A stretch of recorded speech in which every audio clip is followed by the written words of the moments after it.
নমস্কার সমস্ত দর্শক বন্ধুকে আমার গ্রোয়িং মাইন্ডস চ্যানেলে আবার সুস্বাগতম করছি। আমরা এখন উত্তরবঙ্গেতে রয়েছি। গত এপিসোডে আপনারা দেখেছেন আমরা চটকপুরে এসে পৌঁছেছি। আগের পর্বটা যদি না দেখে থাকেন তাহলে আমি ডেসক্রিপশনে লিঙ্কটা দিয়ে দিলাম, অবশ্যই দেখে নেবেন, কেননা তা নাহলে এবারের পর্বটার মজা নেওয়া যাবে না। সকাল হয়ে গেছে অনেকক্ষণই, তাও এই আমাদের জানলার অবস্থাটা একবার দেখাই। কাল রাত্রিরে আমাদের যে ফ্রিজিং টেম্পারেচার ছিল তার দরুন এই জানলার অবস্থা। আর ঠিক জানলাটার থেকে যদি বেরিয়ে আমি দরজায় আসি, যথেষ্টই ঠান্ডা বাইরে। দুয়ার থেকে এক পা বেরোলেই এই আমাদের কাঞ্চনজঙ্ঘা। চুপচাপ, কোনো আওয়াজ নেই, ছোট্ট একটা জায়গা, তার মধ্যে এই দৃশ্য। ঠান্ডাটা যতই হোক, সকালবেলায় উঠে যদি এরকম একটা চোখের সামনে ভিউ দেখা যায় তাহলে এই ঠান্ডা একবার নয় হাজারবার আসা যায়। সুন্দর রুপোলি রং নিয়ে নিয়েছে এখন বাজছে 6:30। দেখুন পুরো ডাইরেক্ট রোদ্দুরটা পড়ার দরুন ওই জায়গাটা পুরো হয়ে গেছে রুপোলি। আর এই পাহাড়টা যেটা দেখছেন, এই পাহাড়ের পেছনেই আছে টাইগার হিল। আর ওই দূরে পাহাড়ের আমরা আছি সিকিম আর নেপালের বর্ডারে। কাল রাত্রে আমাদের এই ঘরের টিনের চালে খুব টুকটাক আওয়াজ হচ্ছিল। এটা তো আমরা জঙ্গলের মধ্যে রয়েছি, আসার সময় জঙ্গলের রিজার্ভ ফরেস্টের পয়সাও দিয়ে আসতে হয়েছে আমাদের, পার হেড 150 টাকা করে। তো ভাবলাম কোনো জন্তু জানোয়ার বুঝি, কিন্তু তা নয়। সকালবেলা উঠে একটা নতুন জিনিস দেখতে পেলাম, যেটা শীতকালে আমরা সবাই চাই শীতের দেশে এসে। দেখুন হালকা হালকা ফ্রস্টের মতন পড়েছে। আর এই দেখুন এখানে সব বেলা হতে গড়ে গেল, বেশ বড় আকারেরই এই শিলাবৃষ্টির মতন গোলাকার সব বরফ পড়ে আছে। তার মানে রাতে ওই টুকটাক আওয়াজটা আসলে বরফেরই আওয়াজ ছিল। যত বেলা বাড়বে তত মেঘ হবে, কেন কালকে যখন আমরা এসেছিলাম একটু বেলার দিকে তখন পুরোটাই মেঘ ছিল। ভাবছিলাম হয়তো ভাগ্যের সহায়তা পেলে একটু যদি কাঞ্চনজঙ্ঘা দেখা যায়। আজকে কিন্তু আমাদের নিরাশ করেনি, আমাদের প্রত্যেকের ঘরের কাঞ্চন কন্যা, রাজকন্যা কাঞ্চনজঙ্ঘা। এই প্রচণ্ড গ্রীষ্মের দাবদাহের মধ্যে যদি অল্প একটু শীতের আভাস পাওয়া যায় তাহলে মনটা বেশ ফ্রেশ হয়ে ওঠে। আর সেই জন্যেই আজকের এই নিবেদন। সকালবেলা উঠে চা কফি খেয়ে নিয়েছি। ডিকিজ হোমস্টে খুব সুন্দর এনাদের আতিথেয়তা। তো এনার যে মালকিন, যিনি চালান আর কি, তিনি এখানে রয়েছেন। আপনার নাম क्या है? मेरा नाम निमाला है। अच्छा मैम, ये जो आपका डिकीज होमस्टे है कैसे बुक किया जाता है? आप लोग ऑनलाइन भी कर सकते हैं और हम लोग होम से भी कर सकते हैं। फोन नंबर भी है ना?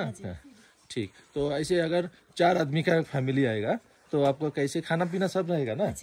क्या क्या रहता है? आपको ब्रेकफास्ट में पूरी आलूदम मिलेगा, ब्रेकफास्ट और दोपहर में खाना और रात को खाना। पर हेड कैसे चलता है? क्या ऊपर नीच होता है वो इसका हिसाब से? हाँ जी, ऊपर नीच होता है। मतलब 2 जन आएगा तो थोड़ी महंगाई पड़ेगा, क्योंकि 2 जन में पूरा रूम देना पड़ेगा। तो कैसे मान के चलेगा इसके अंदर बजट हमारा हो जाएगा? कितना में होगा?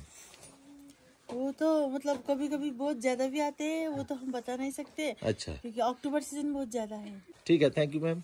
अब हम लोग फिर आएंगे। ये জায়গা बहुत अच्छा है। আর চারিপাশে যে কটা ঘর দেখছেন, এখানে 19টা ফ্যামিলি থাকে। 19টা ফ্যামিলিতেই হোমস্টে করা আছে। প্রত্যেকের নাম অনুযায়ী আমরা সার্চ করলে এখানে হোমস্টে পেয়ে যাব। এই যে সামনের পাহাড়টা দেখছেন, যদি পহেলগাঁওতে গিয়ে থাকেন, এই সামনের পাহাড়টা পহেলগাঁওতে বরফে ঢেকে থাকে, আর এমনি সময় এরমই সবুজ থাকে। আমাদের বাংলাতেই কাশ্মীর রয়েছে। যদি আমরা শীতকালেতে এখানে আসি তাহলে বরফও পাওয়া যাবে, আর একটা সুন্দর নৈসর্গিক ভিউ, যেটা আমি এখানে না আসলে পেতাম না। রাতের বরফ এখন রোদ্দুর পেয়ে গলতে শুরু করেছে। রোদ্দুরে বৃষ্টি, মেঘবিহীন বৃষ্টি। দেখিতে গিয়েছি পর্বতমালা, দেখিতে গিয়েছি সিন্ধু, দেখা হয় নাই চক্ষু মিলিয়া, ঘর হতে শুধু 2 পা ফেলিয়া, একটি ধানের শীষের উপর একটি শিশির বিন্দু। এই কবিতাটা এখানে দাঁড়িয়ে আমার মনে হলো এই কারণে, এই জায়গাটা মংপুর খুব কাছাকাছি। আর রবীন্দ্রনাথ ঠাকুর এখানে এসেছিলেন মংপুতে। আমরা মংপু যখন যাব দেখতে পাবো। তো আমার মনে হয় এই ধানের শীষের জায়গাটা যদি একটু ঘাসের শীষ বলা যায় তাহলে কবিতাটা এখানে খুব ফিট করে। কেননা সকালবেলা পুরো ঘাসের ওপরে সাদা হয়ে রয়েছে এই সরু ছোট ছোট বরফগুলো। চটকপুরে আসার উদ্দেশ্য আমাদের সফল হয়ে গেছে। সকালে উঠে পরিষ্কার কাঞ্চনজঙ্ঘা রেঞ্জ দেখে ফেলেছি।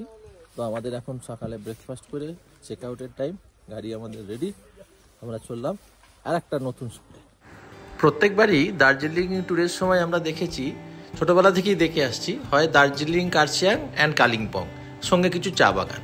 তো এবারে শুভ্রজ্যোতি, এক ইয়ং এনার্জেটিক ছেলে যে ট্যুরিজমটাকে নিয়ে একটু অন্যভাবে ভাবে এবং কাশ্মীর থেকে অরুণাচল প্রদেশ পর্যন্ত এই পুরো হিমালয়ের রেঞ্জটা নিয়ে তার উৎসাহের অন্ত নেই। সেই আমাকে সাজেস্ট করলো এবং অর্গানাইজও করে দিল দার্জিলিংকে কেন্দ্র করে কিছু অফবিট জায়গা ঘুরে দেখার জন্য। সেই শৃঙ্খলারই আমরা এখন পরবর্তী যে গন্তব্যে যাচ্ছি সেটা হলো শিটং। প্রায় 40 কিলোমিটার আঁকাবাঁকা মনোহর পাহাড়ি বনপথ ধরে আমরা চললাম দার্জিলিংয়ের কমলালেবুর খোঁজে। তো শিটং যাওয়ার পথে অনেকক্ষণ হয়ে গেল, একটা তো চা কফি ব্রেক বানতেই হয়। তো আমরা এখানে 1 কাপ কফি নিয়েছি, 20 টাকা কফি, চিকেন মোমো নিলে 80 টাকা আর ভেজ মোমো নিলে 60 টাকা। আমরা এখন যাব শিটংয়ের কমলালেবুর বাগান দেখব। তার আগে হলধারাতে যাচ্ছি, হলধারা ভিউ পয়েন্ট। এই হলো স্ট্রিট মোমো। আমরা এখানে কফি খেলাম, কিন্তু একটা খুব ভালো ব্যাপার, এই পুরো এলাকাটা কিন্তু প্লাস্টিক বর্জিত। এই পাহাড়টা যাতে নোংরা না হয় একটা ভালোই ইনিশিয়েটিভ নিয়েছে।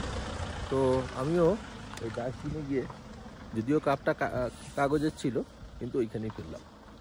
আমরা সবাই চেষ্টা করি যদি আমাদের পাহাড়কে এইভাবে পরিষ্কার রাখতে পারি, একটা সুস্থ সুন্দর পরিবেশ আমরা পরবর্তী প্রজন্মকে যাতে দিয়ে যেতে পারি। পুরো এলাকায় রাস্তার সাইডে সাইডে এরকম ইউজমি বাস্কেট করা আছে, সেখানে এই প্লাস্টিকের যা কিছু ওয়েস্ট ম্যাটেরিয়াল আছে ফেলে দিতে পারেন। রাস্তায় যাওয়ার পথে এগুলো যদি লক্ষ্য করে আমরা এগুলোকে সঠিক ইউজ করি, তাহলে সত্যি সত্যি জায়গাটা পরিষ্কার থাকবে। শিটং যাওয়ার পথেই আমরা কিছু কিছু সাইট সিন দেখে নেব। সবকটা জায়গায় শিটংয়ে থেকেও আমরা দেখে নিতে পারি। শিটংয়ের রাস্তায় আমরা একটা সাইট সিনে এসেছি, নামথেং পুকুরি, এখানে হনুমানজি রয়েছে। আর এই পাশের রাস্তা দিয়ে আমরা এখন রামের মন্দির দেখতে যাব। প্রথমে হনুমানজিকে দেখে মনে হয়েছিল বোধহয় এটা রাম মন্দির, কিন্তু মন্দিরের ভেতরে আমি শিবজিকে খুঁজে পেলাম। অপূর্ব সুন্দর এই রাস্তাটা, বড় বড় পাইন ফার গাছের মাঝখান দিয়ে এই রাস্তাটি গেছে, ভেতরে যেতে হবে। গঙ্গোত্রীতে ঠিক গঙ্গার ব্রিজের পাশ দিয়ে যদি আপনি পাহাড়টায় যান জঙ্গলে, সেখানে একটা মন্দির আছে, একটা সাধু বাবার আশ্রম আছে। সেই রাস্তাটা একদম এই রাস্তার সঙ্গে মিল আছে। যজ্ঞ কুণ্ড, এই হলো ছোট মন্দির, বড় শিবজি রয়েছে, সঙ্গে গণেশ। ওপরটা যদি দেখতে হয় চিত হয়ে শুয়ে পড়তে হবে। এই তার মাঝখানে এক মনোরম পরিবেশ এই মন্দিরটা, সত্যি খুব ভালো। শিটং যাওয়ার পথে আমরা এবার এগিয়ে চললাম হলধারা ভিউ পয়েন্টের দিকে। ভিউ পয়েন্টে যাচ্ছি, এইখানে আসতে গেলে 50 টাকা করে টিকিট নিল। প্রচুর হাওয়া, সামনেই কাঞ্চনজঙ্ঘাটা দেখতে পাওয়া যেত যদি এখানে এতটা না মেঘ জমে যেত। পাহাড়ের ভিউ দেখার সবচেয়ে ভালো সময় হচ্ছে একদম সকালবেলা। সারাদিন ধরে মেঘ জমে, সকালে সেটা পরিষ্কার হয়ে যায়, আবার বেলা থেকে মেঘ জমতে থাকে। সুতরাং ওই আবছা কাঞ্চনজঙ্ঘা দেখেই আমাদের এই হলধারা থেকে ফিরতে হবে। একদম সাইডের প্রান্তরে এসে দাঁড়িয়েছি, সামনে পুরোটাই ভ্যালি, একদম নিচে সিকিমের লাইন হচ্ছে, তার নদীর উপরে 3টে ব্রিজের খাম্বা দেখা যাচ্ছে, আর দেখা যাচ্ছে তিস্তা নদীটি। আস্তে আস্তে আমরা আরো এগিয়ে যাই। সামনে এখানে অনেক কটা হোমস্টে রয়েছে, এখানে রাত্রে থাকলে দিনের বেলায় পরিষ্কার কাঞ্চনজঙ্ঘাটা দেখা যাবে। আর চারিপাশে 360 ভিউটা পাওয়ার জন্য এখানে আসা অবশ্যই দরকার। মেঘটা যদি সরে যেত, আফসোস, আজকে কাঞ্চনজঙ্ঘার একটা দুর্দান্ত ছবি পেতাম। বরফ শীতল হাওয়ার প্রচণ্ড তেজ আমাদের বারবার মনে করিয়ে দিচ্ছিল এখানেই কোথায় লুকিয়ে আছে মহামহিমী হিমালয়ের সুউচ্চ শৃঙ্গগুলো। এখানকার যে হোমস্টেগুলো রয়েছে তাতে টেন্টও আছে, ঘরও আছে। এখানে থেকে যদি সারাদিন ধরে এই জায়গাটার পুরো পরিবেশটাকে উপভোগ করা যায়, তাহলে কোনো না কোনো সময় পরিষ্কার কাঞ্চনজঙ্ঘা তো দেখা যাবেই, এবং সেটা খুব সুন্দর দেখা যাবে।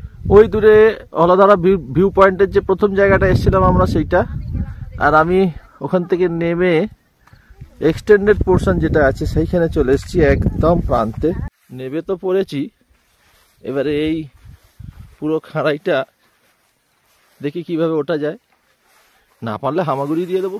বেলা প্রায় দ্বিপ্রহর, আমরা শিটংয়ে পৌঁছে গেলাম। আর প্রথমেই আমরা গেলাম বিখ্যাত কমলালেবু তার বাগান দেখতে। প্রবেশ মূল্য 50 টাকা মাথা পিছু। কমলালেবুর বাগানে এসেছি, কিন্তু কমলালেবুর বাগানে যখন ঢুকেছি, ঢুকতেই প্রথম আশ্চর্য হচ্ছে পাহাড়ি টমেটো। এই দেখুন পাহাড়ি টমেটো, এগুলো পাহাড়ি টমেটো। তারপরে আসুন কমলালেবু, থোকা থোকা কমলালেবু, সাইজ খুব ছোট। একে ঘোরালেই একটা হাতে এসে যাবে যদিও, কিন্তু এটা হাতে আসলেই আমাকে এখন 500 টাকা ফাইন দিতে হবে। কাশ্মীরে যখন গিয়েছিলাম তখন সেখানেও এরকম আপেল বাগান ছিল, 2-4টে আপেল লাগানো ছিল, বাদ বাকিটা লোকের দেখানোর জন্য এবং টিকিট বিক্রির জন্য রাখা ছিল। এই যেন ঠিক সরস্বতী পুজোর আগে কুল গাছে কুল হয়েছে। এরা বাগান থেকে তুলে দেবে ডজন 200 টাকা, 180 টাকা, 150 টাকা, বিভিন্ন মানের আছে, বিভিন্ন সাইজ এবং কোয়ালিটি দেখে এরা তুলে দেবে, কিন্তু দাম এটা দিতে হবে। बागान तो बहुत छोटा है लेकिन अच्छा है बहुत। ये तो बागान बोलता नहीं है, खेती का जमीन था तो वो ऑरेंज गार्डन करके नाम है। अच्छा, लेकिन ये हम लोग का खेती का जमीन है। 2 ही महीना আমাদের এই বাগানের মালকিন একটি গিফট দিয়েছেন, নিজেই ছিনে দিয়েছেন, আমরা হাত দিইনি। খুব সুন্দর গন্ধ, খেয়ে দেখতে হবে কিরকম মিষ্টি। এদিকে ঘুরতে ঘুরতে কখন 3টে বেজে গেছে। আমরা এবার চললাম হোমস্টের রাজকীয় অতিথি আপ্যায়ন শিকার করতে। এই হলো কামাল হোমস্টের পুরো বিল্ডিংটা, আর এই আমাদের ঘর দিয়েছে, 1 নম্বর ঘর।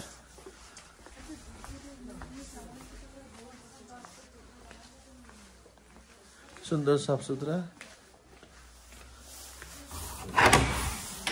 ওয়াশরুমটাও ভালো, বেশ ভালো স্ট্রাকচারটা। একদম চায়ের গাছের চাষ রয়েছে, তার গায়েতেই এই হোমস্টেটা তৈরি করা। সামনে পুরো ধোঁয়াশা হয়ে আছে। শিটংয়ের পশ্চিম প্রান্তে সূর্যাস্ত হচ্ছে, চারিপাশটা মেঘাচ্ছন্ন, তা নাহলে পরে এখান থেকেও কাঞ্চনজঙ্ঘাটা আমরা দেখতে পেতাম। এখানে আস্তে আস্তে অনেক জায়গায় দেখছিলাম গ্রিন হাউসের মতন করা আছে। তো আমরা এখন যে হোমস্টেতে এসেছি, সেই হোমস্টে যখন খেতে দিল তখন বললো আমাদের নিজেদের তৈরি, নিজেদের চাষ করা জিনিসপত্রে আমরা এই তরকারি রেঁধেছি। তো আমরা দেখতে পাচ্ছি এখানে ওদের নিজস্ব একটা মনে হচ্ছে চাষের জায়গা আছে, একটু ভেতরে গিয়ে দেখি। এরকম স্ট্রাকচারটা হয়।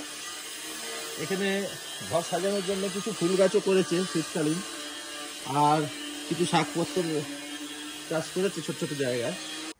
এই গাছেতে ঝুলে রয়েছে লতানি গাছ, স্কোয়াশ বলে, স্কোয়াশের তরকারি এনারা এখানে তৈরি করেন।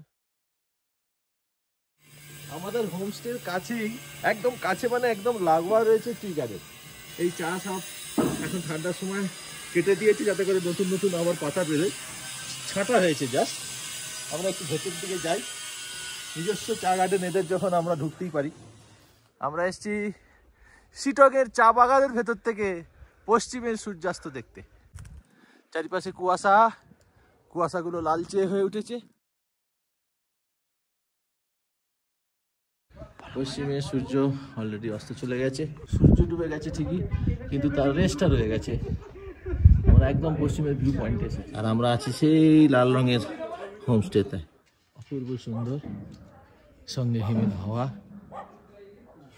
এইটাই বসে বসে শুধু দেখার জন্য এখানে এসে থাকা যায়। এই যে দূরে আলোগুলো দেখা যাচ্ছে ছোট ছোট, ওটা হচ্ছে তিনচুলা। এই পাশে, তার পাশের পাহাড়ের পেছনে হবে দার্জিলিং। এটা হচ্ছে এয়ারফোর্স বেস আছে একদম আমাদের সামনেই। ওপরে আলো দেখা যাচ্ছে, ওটা এয়ারফোর্স বেস। আর ওই দূরে একটা পাহাড়ের কোলে আরো আলো দেখা যাচ্ছে, সেটা হচ্ছে গার্সিয়া। অপূর্ব সুন্দরের ভিউ। রাতের সুসজ্জিত কামাল হোমস্টের দৃশ্য বেশ মনোহর। বাইরে 4-5 ডিগ্রি টেম্পারেচার, আর আমাদের হোমস্টেতে আজকে দিয়েছে গরমা গরম ভেজ ম্যাগি। কিন্তু এর মধ্যে কতটা ভেজিটেবলস দিয়েছে দেখি। একদম গরম।